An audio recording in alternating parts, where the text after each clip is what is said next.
लोकतंत्र में सबसे बड़ा सवाल सिर्फ यह नहीं होता कि सत्ता किसके हाथों में है, बल्कि यह होता है कि क्या सत्ता जनता की आवाज़ को नियंत्रित कर सकती है। दिल्ली हाई कोर्ट के एक फैसले ने इसी बहस को फिर से देश के सामने ला खड़ा किया है। जिस कॉकरोच पार्टी यानी CJP के एक्स अकाउंट को केंद्र सरकार के आदेश पर भारत में ब्लॉक किया गया था, अब उसी अकाउंट को अदालत के आदेश के बाद दोबारा बहाल करना पड़ा है। सरकार ने अदालत में कहा है कि अब उसे अकाउंट बहाल करने पर कोई आपत्ति नहीं है, क्योंकि जिस नीट परीक्षा के दौरान कानून व्यवस्था प्रभावित होने की आशंका जताई गई थी वह अब समाप्त हो चुकी है। लेकिन सबसे बड़ा सवाल यह है कि अगर आखिरकार अकाउंट बहाल ही करना था तो उसे ब्लॉक क्यों किया गया। भारत का संविधान हर नागरिक को अनुच्छेद 19(1) क्लॉज ए के तहत अभिव्यक्ति की स्वतंत्रता और अनुच्छेद 19(1) क्लॉज बी के तहत शांतिपूर्ण तरीके से एकत्र होकर विरोध प्रदर्शन करने का अधिकार देता है। यह सही है कि यह अधिकार पूर्ण नहीं है और राष्ट्रीय सुरक्षा, सार्वजनिक व्यवस्था तथा कानून व्यवस्था के हित में उचित प्रतिबंध लगाए जा सकते हैं, लेकिन ऐसे प्रतिबंध भी न्यायिक समीक्षा के अधीन होते हैं। यही कारण है कि अदालतें समय समय पर यह सुनिश्चित करती हैं कि सरकार की शक्तियों का प्रयोग संविधान की सीमाओं के भीतर ही हो।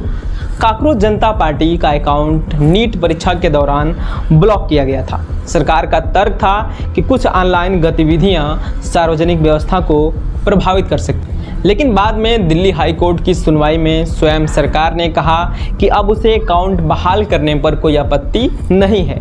अदालत ने इसके बाद अकाउंट को बहाल करने का आदेश दे दिया है। यही फैसला अब एक बड़े संवैधानिक और राजनीतिक विमर्श का कारण बन गया है।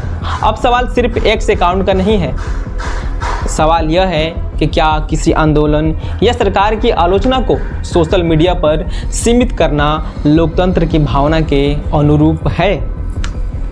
अगर हर विरोध की आवाज़ को कानून व्यवस्था के नाम पर रोका जाने लगे तो अभिव्यक्ति की स्वतंत्रता का वास्तविक अर्थ क्या रह जाएगा। दूसरी ओर सरकार का कहना है कि सार्वजनिक व्यवस्था बनाए रखना उसकी संवैधानिक जिम्मेदारी है और आवश्यक परिस्थितियों में ऐसे कदम उठाना पड़ सकता है। ऐसे मामलों में अंतिम फैसला अदालतें ही करती हैं, जैसा कि इस मामले में भी हुआ। इसी बीच एक और राजनीतिक मुद्दा लगातार चर्चा में है। केंद्रीय शिक्षा मंत्री धर्मेंद्र प्रधान के इस्तीफे की मांग को लेकर नीट से जुड़े विवादों के बाद विपक्ष और कई छात्र संगठन लगातार यह कहते रहे हैं कि शिक्षा व्यवस्था में हुई गड़बड़ियों की नैतिक जिम्मेदारी मंत्री को लेनी चाहिए।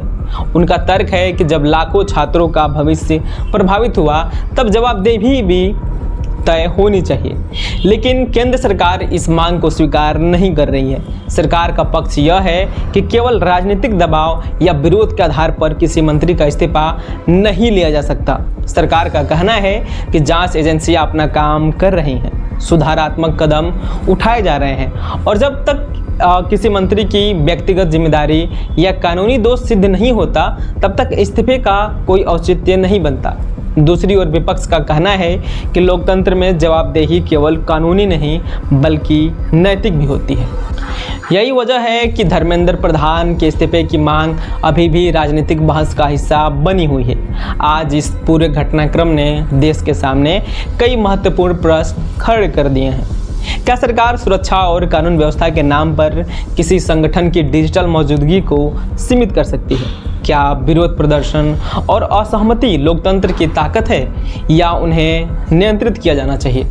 क्या मंत्रियों की जवाबदेही केवल अदालत तय करेगी या जनता और राजनीति भी इसमें भूमिका निभा सकती है?